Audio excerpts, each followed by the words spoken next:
जापानको मिडियामा एउटा न्युज आएको छ। अब स्वास्थ्य बिमा तिर्नु भएन भने तपाईँलाई भिजा नदिने र भिजा चाहिँ रिन्यू नगर्ने भन्ने चाहिँ एउटा न्युज आएको छ।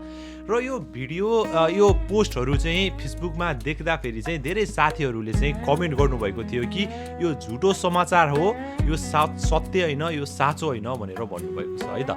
यो समाचार म तपाईँहरूलाई भन्छु साँचो हो। जापानको एकदम विश्वास भएको पत्रिकाहरूमा अनलाइन पोर्टलहरूमा चाहिँ प्रकाशित भएका चाहिँ यो न्युजहरू हो। त्यही भएर चाहिँ यो झुटो होइन है त, यो साँचो हो।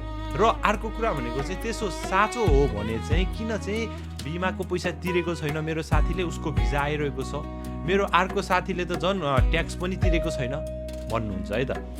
यो जापान सरकारले चाहिँ यस्तो नियम ल्याउँदैछ है भनेर भनिएको छ र त्यो लागू पनि भइरहेको छ। र अब त्यहाँभित्र के हुन्छ, किन कसैलाई दिइरहेछ कसैलाई दिइरहेको छैन भन्ने कुरा चाहिँ त्यो इमिग्रेसनको कुरा हो। बाइचान्स उनीहरूले चेक गर्न नभ्याएको हुनसक्छ, या कसैलाई अब सबैजनाको चेक गर्न त नभ्याउनु पनि सक्छ। र त्यो चेक गर्न नभ्याउँदा छुटेर लक्किली उहाँको चाहिँ अब नहेरेर त्यत्तिकै ओके भनेको पनि हुनसक्छ। त्यो के हुन्छ भित्री कुरा थाहा छैन है त, त्यो मैले गेस मात्र गरेको हो। तपाईँलाई के लाग्छ त्यो विचार आफ्नो कमेन्टमा बताउन सक्नुहुन्छ। र यस्ता समाचारहरू आउँछ नि, यो अहिले अझ यो jonginfo.japan.com मा राखेको समाचार हो। यहाँ त्यसको न्युजको तल सोर्स पनि लेखेको हुन्छ, त्यहाँ जापानिज कुन मिडियामा कुन पत्रिकामा आएको भनेर, त्यहाँबाट पनि तपाईँले चाहिँ चेक गर्न सक्नुहुन्छ।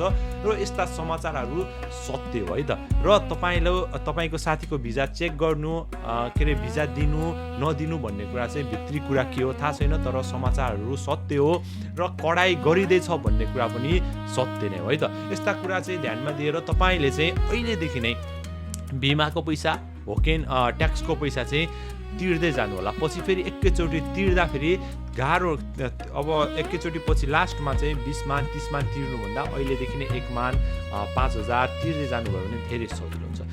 यस्ता भिडियोहरू चाहिँ तपाईँले आफ्नो साथीहरूमा पनि सेयर गर्न नबिर्सनु होला।